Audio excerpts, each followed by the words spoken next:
Shabbat Shalom on this Shabbat Metzora. On this Shabbat, which is also Shabbat Hagadol.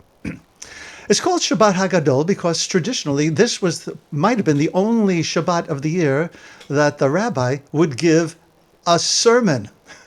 And it wouldn't just be a sermon, it would be a really long sermon on what all of his Hasidim, and I say his purposely, needed to do to prepare for Passover, all the cleaning and the cooking and all of the various halachot that you have to be mikdakdek about, very, very stringent about. And so the rabbi would go on, and the Yidden would be in shul like all day.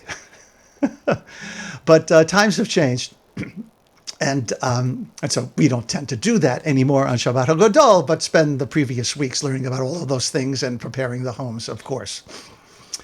This is also, as I say, Shabbat Metzora. This is the second of two parshiot, of two Torah readings that deal with, of course, the afflictions of the body. Leprosy, most specifically, except for the fact that long ago the rabbis decided that it really wasn't leprosy as we know it today. And so they, as they always do in all their creativity, they jammed with the word Metzora and came up with it as an acronym. Motse Shem Ra, which is when speech that, really shouldn't be coming out of our mouths does so, sometimes referred to the worst kind as Lashon Hara. And we're going to be talking about that today. Now, let's back up for a second, because we just chanted Baruch She'amar V'haya Ha'olam, right? Blessed is the one who spoke and the world came into being. So this is, of course, our great myth that from ayin came yesh. From nothing came something. And how did nothing become something? Through the word. Now, we reiterate this idea all through the Shabbat morning, every day during our liturgy. In a few minutes, our friend Laura Lennis is going to open the Amidah with these words. Adonai sifatai tiftach ufi yagiti latecha. We chant them all the time. Oh my God, open my lips and let my mouth declare your praises. So there is this image that through us, God is speaking. Okay, that'll make your head explode, but stay tuned because there's more of this coming. So God is speaking in words. And those are words that were also brought everything into being to begin with. Metzora, the leper, is a shortened version of the words Motzei Shem Ra, as I just alluded to. This refers to the person, the one who slanders and spreads rumors about others. I know no one here ever has done anything like that. And the Metzora, that is the process by which one experiences bad things, right? So you run into these experiences when other people are saying things about you that perhaps they shouldn't have said and kept to themselves. Some more proof texts that everything I am saying is true.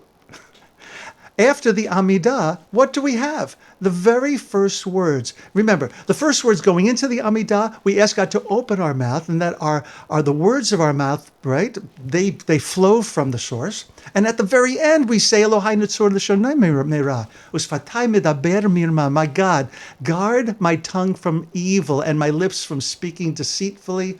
We open, we close the Amidah. They are the bookends of the Amidah, basically saying, watch it. Again, may the words of my mouth and the meditation of my heart be acceptable to you, Yah, my rock and my redeemer.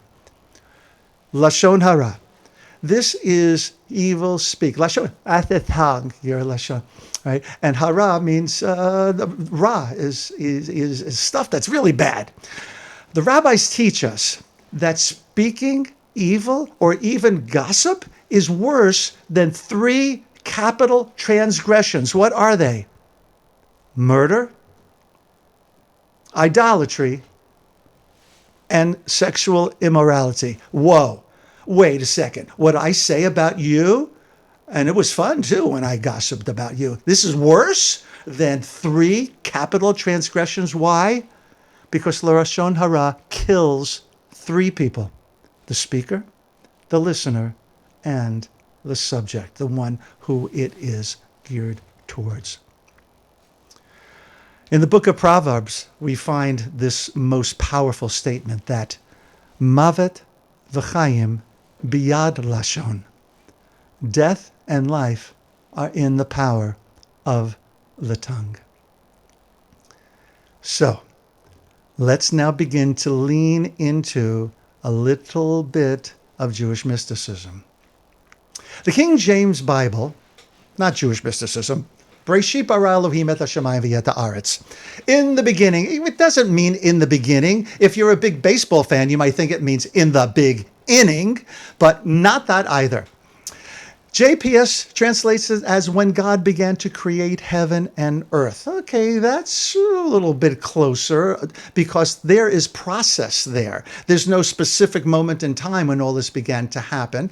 But let's even go a little bit deeper now. Let's stop at the word et. Breshit bara Elohim et. The Meor Einayim. That's Menachem Nachum Twersky, 18th century Hasidic Rebbe from Chernobyl. He teaches, citing Sefer Yetzirah, which is one of the earliest Kabbalistic texts. At first, God created 8, the letters of the Aleph Bet. Aleph through Tav. You get it? 8, Aleph through Tav.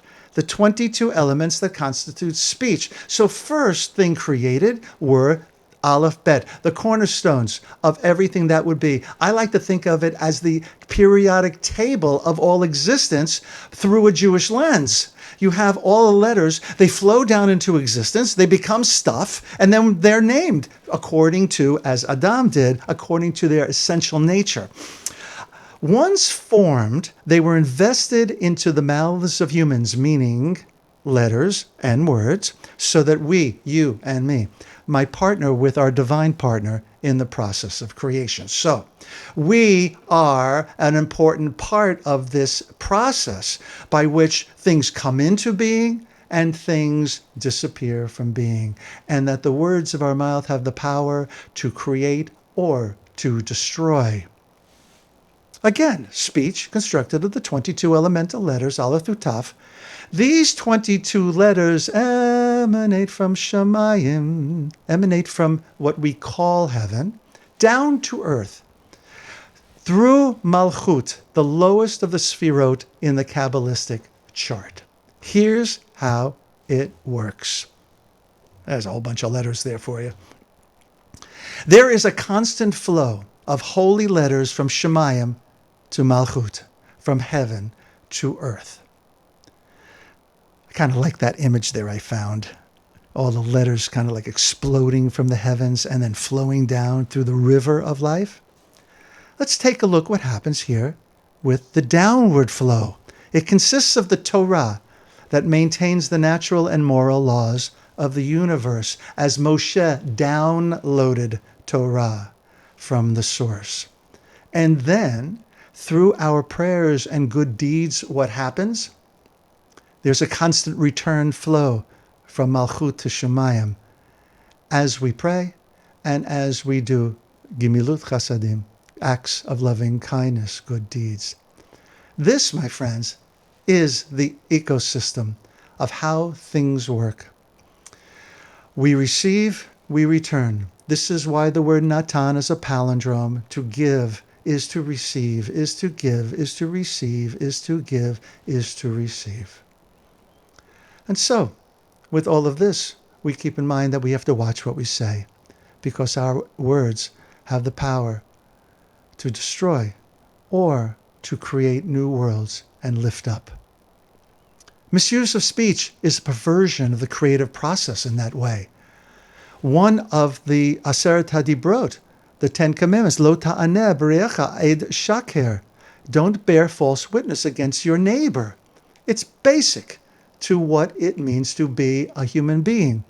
3 different kinds of speech, and we're coming in for a landing now. Rechilut, refers to a person who peddles gossip, like a peddler on the on the street, on Delancey Street, peddling their wares. Well, rechilut is this person who peddles gossip around and going around telling people about other people. Again, I know you never do that, but Yuval Harari, the anthropologist, the Israeli anthropologist, he likes to say that the world itself, it is based upon, and civilization is based upon gossip.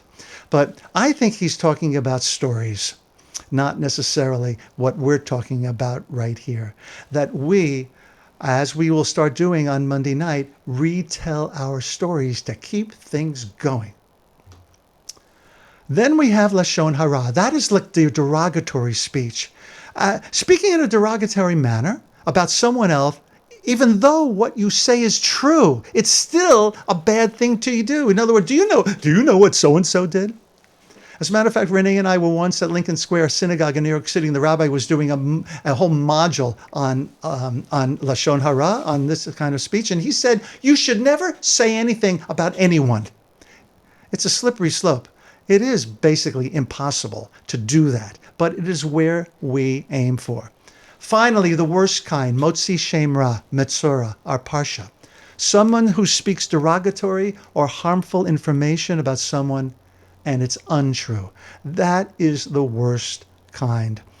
And we know there are lots of people in power who do these kinds of things, and we have friends who do these kinds of things too, which is why we have to speak up when these kinds of things happen, which is why I wish you on this Shabbat the following blessing. May we be blessed to mind what we say, for indeed our words are sourced in holiness, the Holy of Holies, and that what comes out of our mouths is equally as important as what goes into our mouths. And that is why I say good Shabbos on this Shabbat Metzora, Shabbat Hagadol. Shabbat Shalom, everyone.